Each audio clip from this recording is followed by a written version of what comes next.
What's up, delivery fam? Welcome to episode number 2 of the Gig App Life podcast. I'm your host, UDM.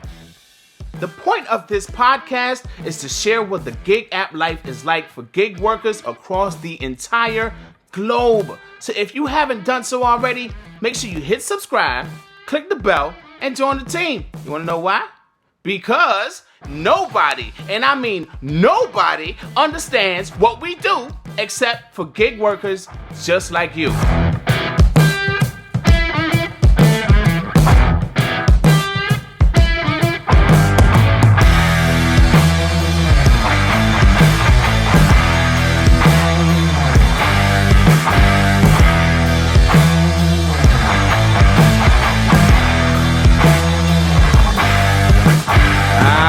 What's up, DFAM? I hope you're having a marvelous day. Hopefully, man, I hope you're out there making your money right now. Today, we're going to be talking about Grubhub and their new 30-day block restriction if a driver is exercising, yes, I said exercising, their right as an independent contractor while on a scheduled block. Is it fair or unfair? Now, when I say exercising their right as an independent contractor, what I mean by this is whether they're on a block or not, they are accepting what they want and declining or rejecting what they do not want. Now, this is coming from an email that was sent out to a specific driver in a specific market. What market that is, I do not know, but I'm going to put it up on the screen right now so you guys can see and we can read it together. Okay, the email says, "We noticed you are delivering less than other drivers in your market while being scheduled for a block. There's a high demand for blocks by other drivers in your market, so we're temporarily restricting your access to scheduling new blocks until March 3rd, 2020. Don't worry, you can continue partnering with Grubhub and are able to complete deliveries by toggling to taking offers on the Grubhub for Drivers app without a scheduled block." Now, before I really dive into my theory and my opinion about this email, let's take a look at Grubhub as a company for the last year. What have they gone through? All right. Or what changes have they made? All right. They changed their pay model and they decided to pay drivers for estimated total time. And the key word there is estimated. All right. They have limited the driver blocks that they can pick up. All right. In every market. All right. They lost their number one spot to DoorDash. They are receiving bad press about restaurants, different types of stuff going on in the press. Y'all know what it is. If you don't know, just type in Grubhub bad press on Google and maybe you'll find something. All right. They have been struggling with customer retention. Matt Maloney calls the customers promiscuous. Like, whoa. Promiscuous customers. Okay. All right. Introduced the driver card, the Grubhub driver card. They also introduced boundary-less deliveries, where you go outside of your boundary. The customer is outside of the region. They also introduced instant cash out. There was discussions about a possible sale. And also now this 30-day block restriction. So if you are a brand new driver and you did not know all of this happened in 1 year, I just caught you up. Now, let me give y'all my theory or the reason why I feel like Grubhub is doing this. Number 1, orders are not being delivered or they are being delivered late.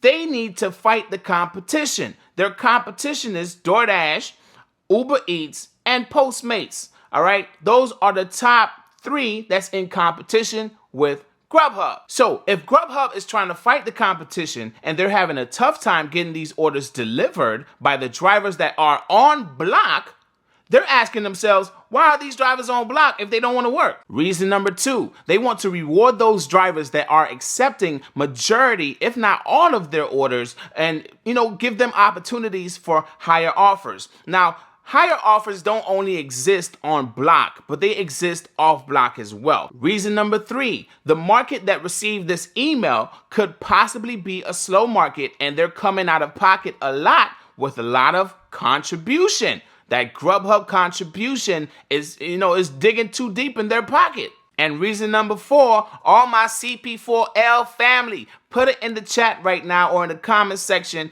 if you are a cherry picker for life. Yes, this right here is another reason why they put this out. At least that's my theory on that. And now, let me give my opinion about this entire email.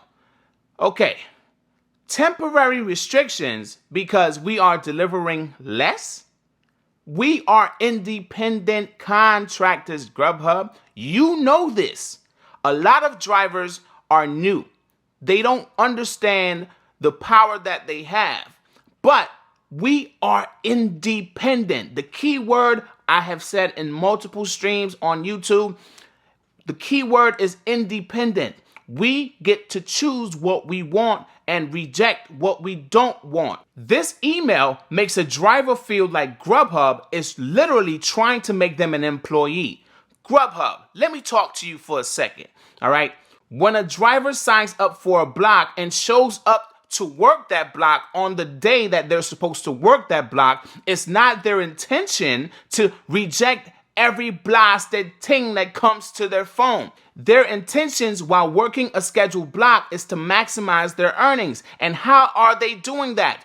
Accepting what they want, rejecting what they do not want. Because a lot of these offers do not make sense. Not just because of the dollar amount, but the miles as well. A lot of it do not make sense. Now I'm going to ask a question and hopefully I could get an answer in the live chat or in the comment section down below by someone that represents the company.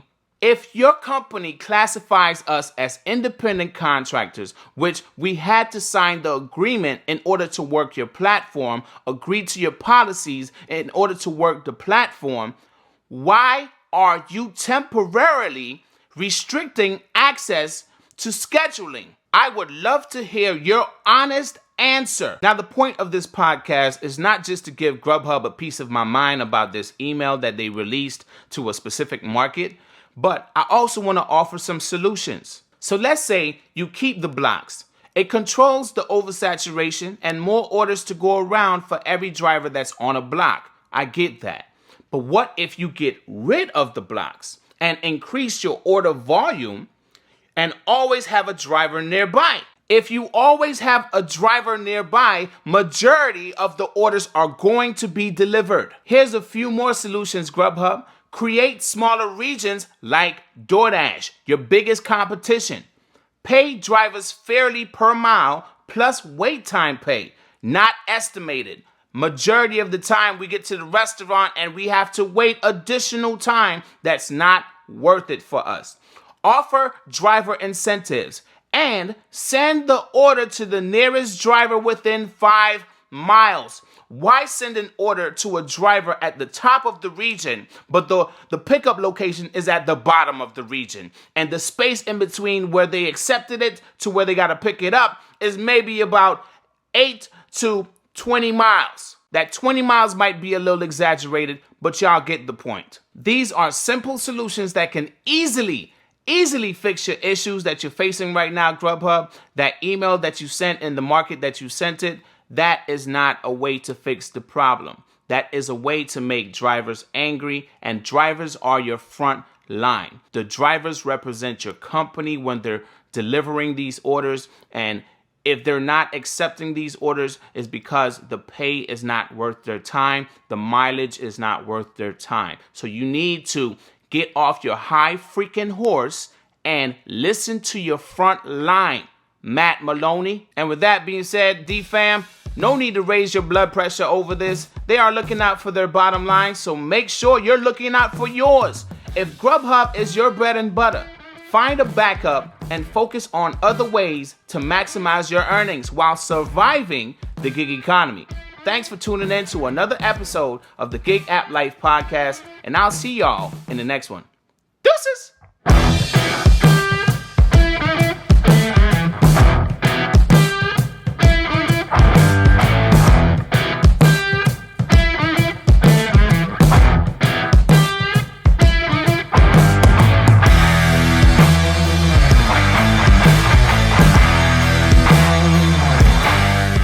yo, since you made it this far in the video, you see that button down there that says subscribe? You might as well hit it and click that bell, you know what I'm saying? Yeah, bye.